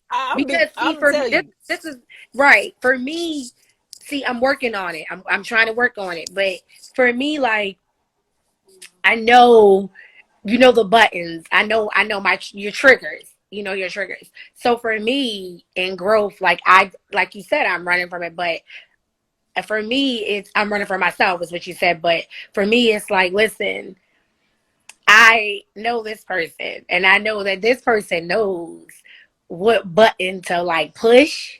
And for me, when you push that button, I don't want you to push that button. So why would I give you the power to push that button by having the conversation with you to push that button that I know if you push it, I'm like struggling with the work that I've done and what I really want to say. okay, you're But not. Okay, so listen, Dr. J, you've done some work, right? right. You're going to lose the work. You're not going to lose all the work that you've done because you take one L, right? Yeah. you you still know you everything that we've talked about or that you've learned on your own or whatever. You still have all those tools in your toolbox, right? And just Right. because I'm a cop, I say, if I ain't got no body cam yet, but if I had one, they'd be like, "Yo, Chels, you got to stop talking to people in a certain way sometimes." Because people say stuff to me, and I pop back, right? And I'm Right. pretty to my emotions, right? But I'm not taking away all the hard work that I've done because I had one bad moment. Because you press a trigger, I still get triggered, right? But what I'm saying is that you can protect your peace in the moment, but the universe, God, whatever the case may be, is giving you an opportunity to find out, have you truly grown? Because you need someone to press that button in order for you to find out if you've done the growth to make sure that's not a button anymore. You can't just run around saying, oh, I won the championship without playing. Somebody got to press the button. Okay, yeah. Oh, okay, I see your point. So, Yeah, I get it. but and so to Vicky's question, I'm sorry, Vicky. It's okay. No, I'm not seeking out everybody who has hurt me. But if someone who hurt me came to me to have a conversation, even if I didn't think I was actually prepared, I would still have the conversation because I'm really interested in, okay, this is a moment. How far have I come? And which is true. Is if I flip off on you, I know I gotta go. I know why I came that far. But at least I know, right? And that's I think we fear the truth, right? And the truth may be I'm not as emotionally intelligent when it comes to you, but that's okay. It lets me know I got more work to do.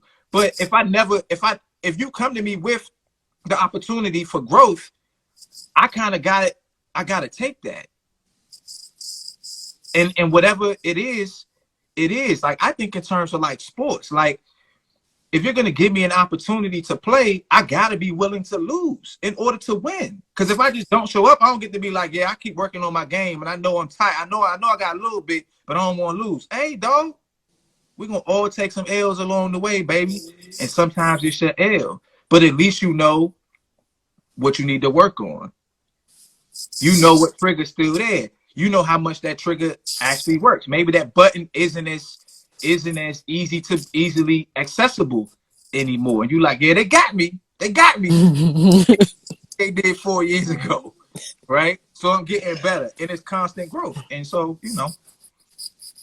That's true. And I would say, I mean, for me, I had it to where I'm not seeking out anyone that, that has hurt me, but if I'm led, like if the Lord lead me to reach out to someone that I know that we kind of didn't really end on good terms, then I have to face that. I've also had the situation where I had to face where, things ended bad with someone. And they actually came to me. They called me. They reached out. They couldn't get me on the phone because my number probably changed. So they reached out to me Facebook, and I'm looking at the message. And I'm like, they sent in a number. I'm like, should I call them? And then I'm like, okay, I have this conversation because I realized, like, even in that moment, I do have the power to see, did I really heal from this situation, or am I going to let them control the situation all over again, or I'm going to allow them to have the power back over to where my emotions are getting back into. I want to see if this works out for me. And so that's how I take it. That's how I took it. And a lot of times I'm like, you know what? It wasn't that bad. But then on the other end, I'm like, I'm not going to be reaching out. Because, the end of the conversation, like, all right, we good. Yeah, yeah. But, hit me up sometime. I know I'm not going to hit you up because I'm over it. I healed. But I'm going to say that because, that's just the thing to say when you're, ending the conversation. You're just like, oh, things. But if that person ever did need something, I'm going to be honest. Like, that's just me. I have a heart to help regardless, but I would not continue to hold on to that relationship because I healed from that situation. So that's me releasing that person, just like, every person that, has hurt me. I'm not going to get a forgiveness from or apology from. I have to actually just take that as an L, but more of a win for me if I accept the fact that, okay, you know what, deep down inside, I have forgiven this person. I'm going to heal from this, but not necessarily I'm not going to always get an apology, from that for me to move on. So that's something else deeper to work on or within, because 9 times a lot of people don't want to say they're sorry, or people are not apologetic, or whatever the case may be, but it's still in a position of you growing, and you can see where you're being healed and what you need work on sometimes. But yeah, I deal with that in my life too, with situations, and I can when Dr. J was saying that, I was like, dang, I did have a situation to where I was avoiding somebody's phone call because I knew how I was going to go, but eventually it came back around like 3 years later after they reached back out, and it was a little different. This is what I was going to say too, good points, Vicky. I was gonna say too, Jay, if you put yourself, because we've all done people wrong in some way, shape, or fashion. If you put yourself in that other person's shoes, you know, you would want them to be open to what you had to say. Right? Like if you think about somebody that you've done wrong in some capacity, and it was just bothering you that you had done them wrong for whatever reason, and you reached out to them, you know that they're not obligated to talk to you, right? But you would genuinely appreciate the fact that they were willing to give you a chance to get an apology or their explanation of why they conducted themselves the way they did off of their chest. And that would put you in actually, a more graceful, empathetic position. So if you have the opportunity to do that for somebody, then I would say go for it. So Yeah, I think you gotta life coach me a little bit more. oh, okay. That's cool. We gotta get you on the 2 week on the every other week plan. And, Yeah, you gotta life coach me a little bit more because I want to say I'm not gonna say it right now. I talk to y'all two offline. yeah, we talk offline. We can ready to get out of here anyway. Do y'all got anything before we roll on fear of love or fear of anything? Go ahead, Vicky. You've been the MVP all show, girl. No, I just say, fear with anything is definitely not good. Like I would say from the word of God, God did not give us a spirit of fear, but of power, love, and a sound mind. So once you are facing fear, that's your moment to I'm not going to say Chells's take your power back. You can say But you. okay, I but can't. once you face, Hold on. On Wednesday morning, and I'm gonna say, hey, real quick, have you prayed today? for today. Okay. Okay, fair. But yeah, so when you have fear in your life, period, like I said, God did not give us a spirit of fear, but a power, love, and sound mind. Fear for us is definitely the enemy is trying to steal back or even paralyze you to go forward to do what it is that you was even empowered to do. So a lot of times when we're facing fear, it's actually good for us to face fear and to conquer fear. And sometimes it's uncomfortable and you don't like it, but it's necessary for growth because a lot of us are fearing for loss of whatever, but when we go through the losses, we gain so much more. So I just want to say for everyone to just, don't allow fear to paralyze you, but just go ahead and, like Chell say, take your power back. Face that fear. Yeah. You good? I'm speaking through Vicky. Like that. Mystic Nova, do they want to come on? Huh? You think Mystic Nova Butterfly want to come on? She been commenting. She raised her hand. All right, well, let's see. All right, Vicky, I'm gonna let you slide off. I appreciate you. No problem, Y'all y'all. make sure y'all follow Vicky. She drops really good prayers in the morning, and she's a very positive person. So appreciate you, Vicky. Bye, y'all. Bye, Dr. J.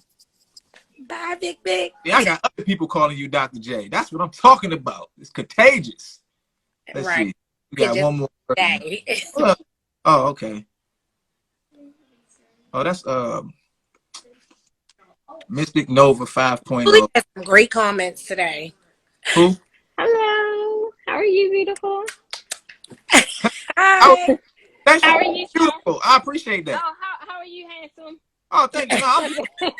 But I know Jasmine, so I just had. I'm fine with it. How are you? I'm good. How you doing? I'm great. Hold on real quick. So Are you afraid of love? Are you have a fear of love? definitely not. Have you Never ever had been. love?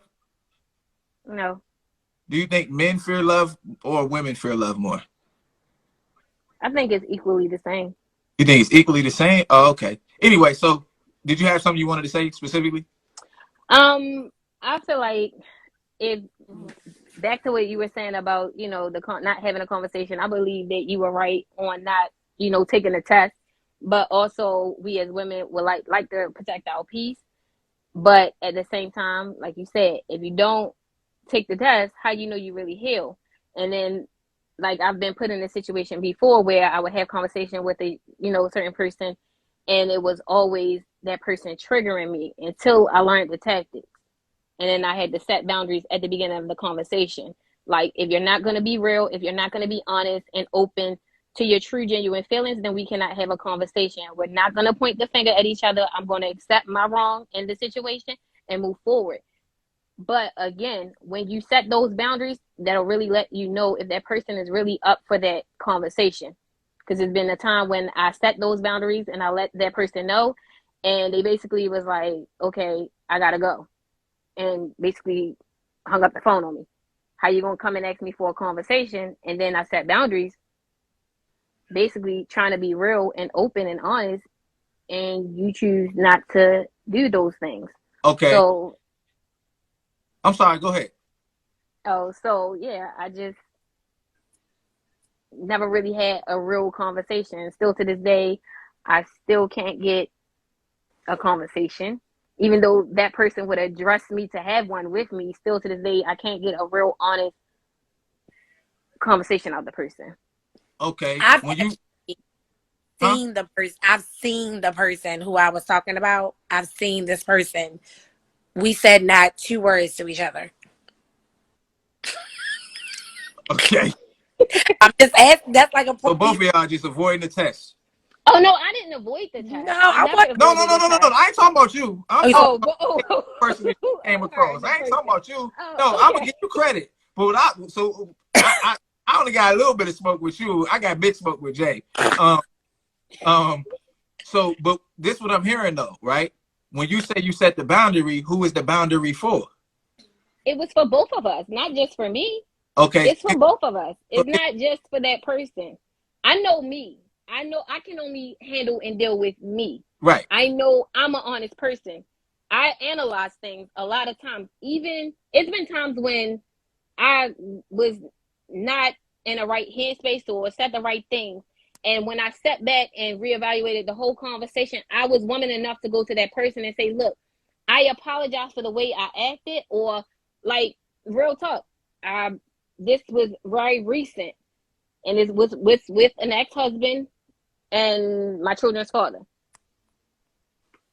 I looked for my father in this man, right? And I really let him know, like, look, I apologize. I was damaged and broken before I got with you, but I did not realize that. I was expecting things out of you that I needed from my father. So with me saying that, I let him know, like, I apologize, and whatever hurt or damage I caused, if I caused any, my apologies to you. Like, I've never been a person that like has been closed minded or just thought that my way was the only way and the right way. I was always able to look at different aspects once I sat back and calmed down. I don't like to have confrontation with nobody or have any conversations with anybody when I'm upset. I like to cool down so I can, you know, have a clear head and not be saying things just to be saying things. So if you continue to push my buttons at that point, then you're going to get a different side. But if you allow me to calm down and analyze what you're saying, then we might can get somewhere. But with the person I was dealing with, he never saw any wrong and where he went wrong. And when you're dealing with a person like that, you don't have no other choice but to like step away. Okay. Go ahead. So this is what I was gonna say. I understand what you're saying. You saying you trying to effectively communicate and they can't, right? What I was Right. saying in terms of like the boundaries, right? And I just learned this earlier this year from somebody that I interviewed on my long form "What's Up with You," podcast. We don't get to set boundaries for other people. We only get to set boundaries for ourselves, right? So you set your boundary for how you're going to conduct yourself within this particular interaction, and they are free to, conduct themselves however they so choose. Obviously, we're not talking about we hauling off and smacking each other or nothing crazy. But if there's a point where they no longer want to converse, they're free to cut bait. You know what I'm saying? They Right. a boundary, you set yours, and yours may be like some people like don't cuss at me, right? I will not be cussed at, right? Other people's boundary is I cuss at whoever I want. Okay, cool. So that means you're gonna cuss at me one time and the conversation's over because I'm not Pretty much. subject to that, and I move on. I think like sometimes we expect, because our intentions are authentic and genuine and seeking the most positive outcome, we expect that outcome to come forth because that's what we want, and we can see what the most optimal outcome would be. But we live in a world where we have to interact and deal with and communicate with people who don't have the same views as us. They're not as emotionally intelligent as us. They're not as grounded as us. They're not as interested in amicable conversations as us. And all we can do is bring the good things that we bring to the table. And if they, if they ain't good enough to sit at the table and have a conversation, maybe that's just what it is. And it's tough, it's kind of tough, but that's just how it go. Yeah. I mean, I'm okay with that. Like, that that exact thing you said was one of the things that he said that oh, don't cuss at me. I'm not cussing at you. I'm just cussing while I'm talking. So if that's the case, then that's fine too. But I'm not like cussing you out, like calling you out your name or none of that. Like, I'm just talking and a curse word will come out. Like, but when I say, you know, okay, we're gonna have a conversation. When I'm talking, you need to listen, and when I got the mic, you listen, and vice versa. Then don't cut me off, and I say, okay, well then, I'm not gonna have this conversation no longer because you're cutting me off, and that means you're not listening. You're listening to respond and not listening to hear what I'm saying. So at this point, I have to go, and that's what it has been for the past 3 years.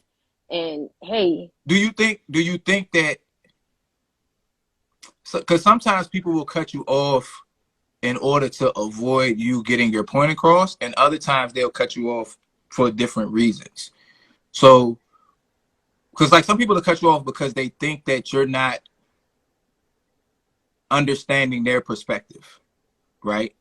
mm-hmm. So, like, let's say you and I we get into an argument, and you're talking, and you're going off, and from my perspective, you're going off on a tangent that's not even relevant to the way I see things or the way I feel. Now, they may be relevant to the way you see things and the way you feel, but I may cut you off to be like, yo, that has nothing to do with it. And you're like, yes, it does. So now we're arguing over whether or not what you were saying has anything to do with anything. Here's the trick to that, right? I'm going to give y'all some free Mm-hmm. game.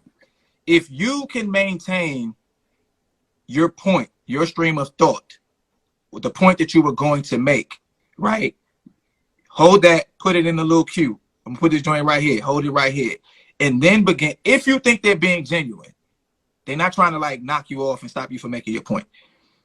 But instead of pushing back, begin to ask them, become inquisitive about their perspective, right? Because now you're going to learn about their perspective. So they are providing you with information. Now, if you're being genuine, you're not necessarily taking that information to use it against them, even though you could, right? But Right. you're gaining, it becomes an educational conversation as opposed to this back and forth of you cussing at me and you cut me off. Now we're arguing about whether or not I Not cut you off and why I cut you off, and that's not even the point, right? So right, right. you use your ability to actively and effectively listen, to understand and empathize with this person's point, and you let them get to that point that they were trying to make. And once they're there, they're going to be calm, they're going to feel better, they're going to feel heard, right?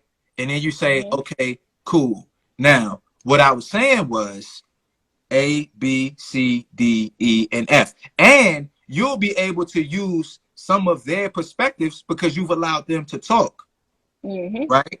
So Yep. somebody has to be willing to listen to the other person from an informative and educational standpoint in order to push the conversation forward. Typically, that's the person who understands effective communication more. So if that's you, then it may suck, but that's your responsibility, Right. And right?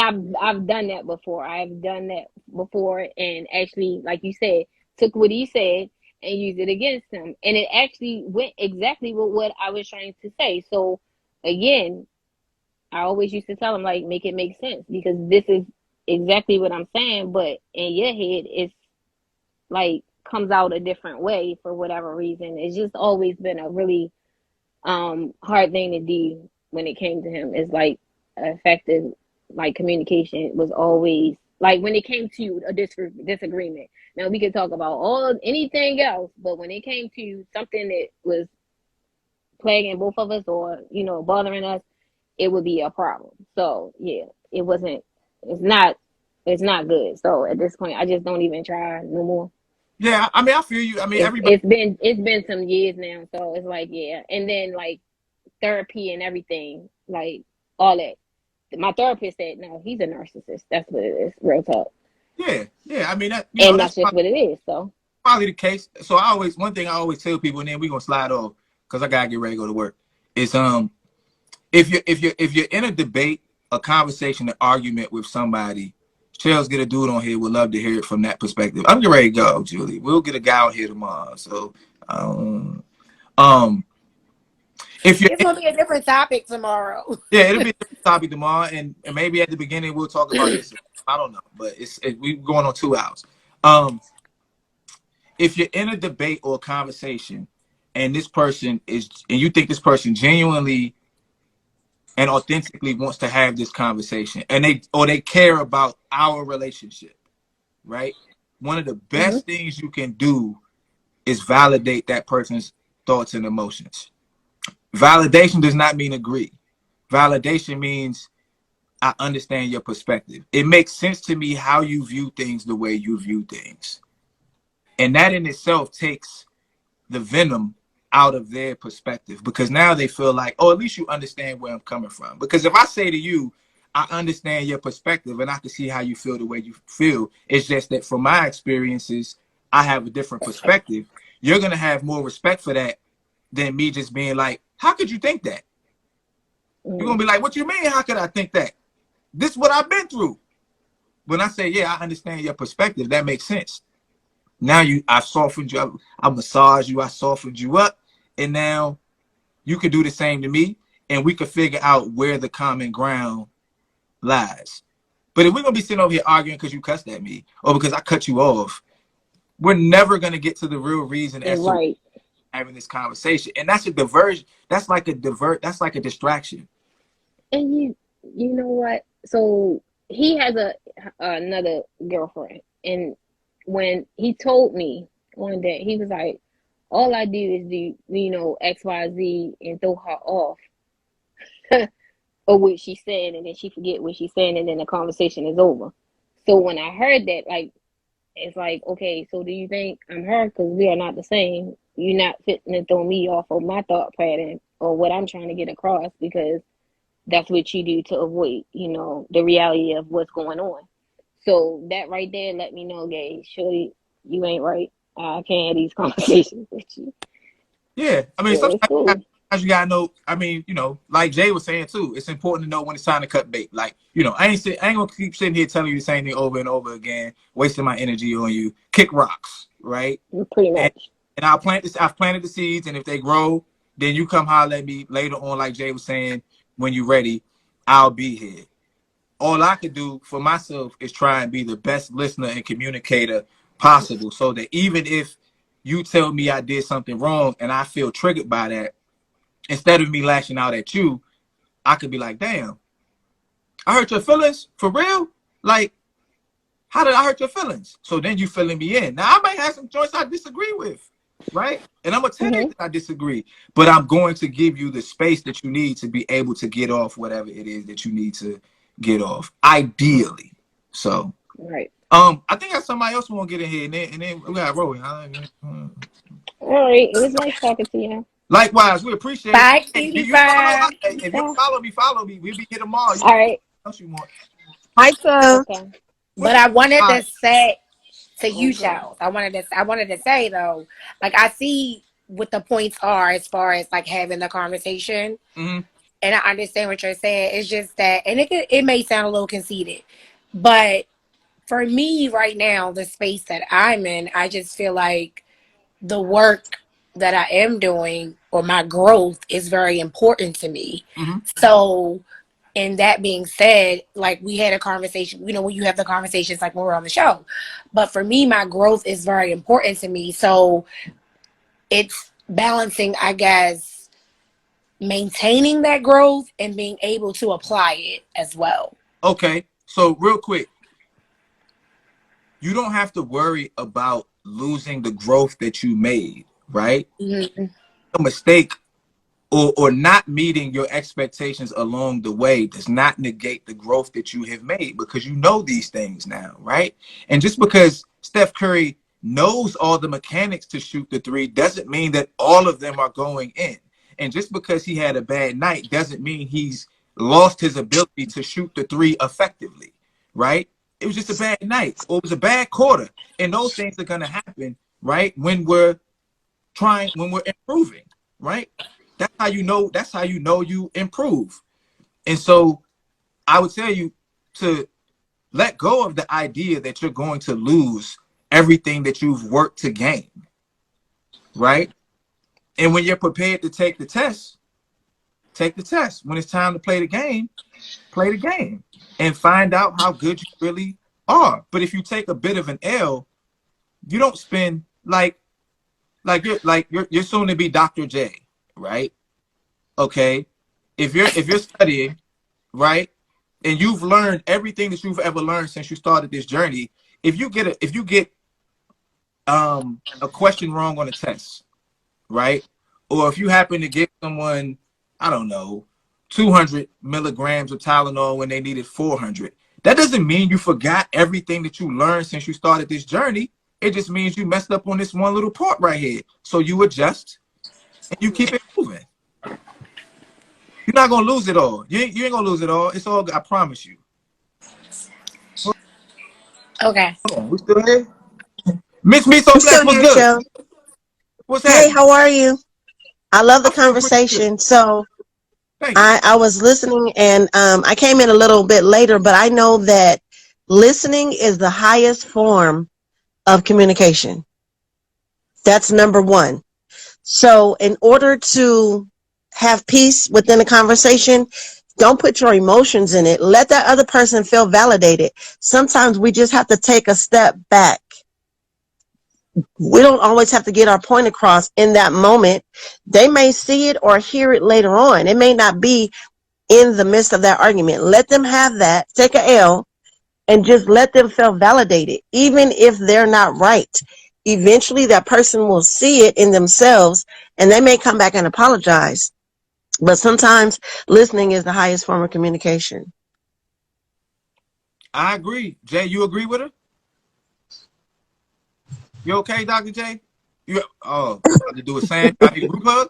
You need a group hug? You No, need, I'm fine. you need I'm a hug? listening. Okay. Yeah, I you You okay? don't need no hug. I'm just making no smoke. I don't need no smoke. Yeah, I read a couple books on I read about 3 or 4 books on communication and listening. 3 or 4 specifically on listening, a couple others on communication. And she's right. You know what I'm saying? The ability to allow someone to express themselves. So you're present, Mm-hmm. them, you validate them, right? Mm-hmm. And then you almost like repeat what they said, or you can paraphrase so to make sure that you understand what they're saying, and then you validate them, Yeah. right? Yeah, reflect using their words back to them Right. and tell them that you understood and let certain things stand out. So what they're most emotional or most passionate about, let that stand out so they know you truly get what they're saying. Yep. And like you can even Mm-hmm. like one of the things, like something I do with Dr. J, I do it live on the show. I'll be like, so did that make you feel frustrated, irritated? And people to tell you, they'll be Right, like, I wasn't really frustrated or irritated. I was angry. Okay, well that's good. I can see why you would be angry right. in this particular situation, Exactly. right? And Yeah. that's why Yep. people want to talk to me, because they come on the show and I validate them. You validate their words and their emotions. Right. You validate the words, you Mm-hmm. validate the emotions, and then you allow them to say Mm-hmm. what it is they need to say. And then if they want advice, or your perspective, you give it to them. Mm-hmm. That's all it is. Yeah. So, yeah. But I got to go, y'all. Yeah. I appreciate y'all. Miss Me So Okay. Blessed. Have a good night at work. Have a good one. Thank you so much for bringing me up. Oh, anytime. You can come on the show anytime. Y'all hold tight. My Where 1-800-Coach Chels. That is not my number, Julie. Where's my friend Sam? Where is Sam? Please so, stop it. so She Sam, said, "What are you at your Coach Charles?" yeah, I know I'm about to pin that joint, but don't nobody call that because they're going to be mad. So, Sam I'm is gonna dial it as soon as we get off this live. I'm gonna dial it and see what happens. nah, well, you ain't gonna get in contact with me. But Sam is on a break. I don't know how long Sam is going to be away or if he's coming back. So I'm just continuing on. And, Okay. you know, I'll be here. But I mean, he's still, you know, I know he's on a social media break. So that's about as Okay, I much get it. I'm allowed to say. Okay. I validate his decision. No, just Yeah. play. Yeah, me too. Validate his decision. Do what's best. Right. It's all good. So, in closing, fears are meant to be faced. Typically, when you face your fear, you come out better, stronger, bigger, better, all of those good things. So, if it's something that you fear, it's because on the other side of it, it's something worth happening, worth experiencing, something worth having. Be good, be blessed, be safe, hug your loved ones, all that good stuff. Dr. J, I appreciate you. My wife, I appreciate you. Julie Bean, I appreciate you. Vicky, I appreciate you. Miss Me So Blessed. My new follower, what's our homegirl name? Her name Erica, ain't it? Yeah, but it's like Mystic Nova. Yeah, Mystic 5.0. Miss Baker in here. I know Elaney was in here. Dr. Hawk. I can't forget about Dr. Hawk and anybody else loving on me. She's always in here. Nick 79. Shout out to all the people who be rocking with us as we take our power back. So y'all be good. I love y'all. Peace.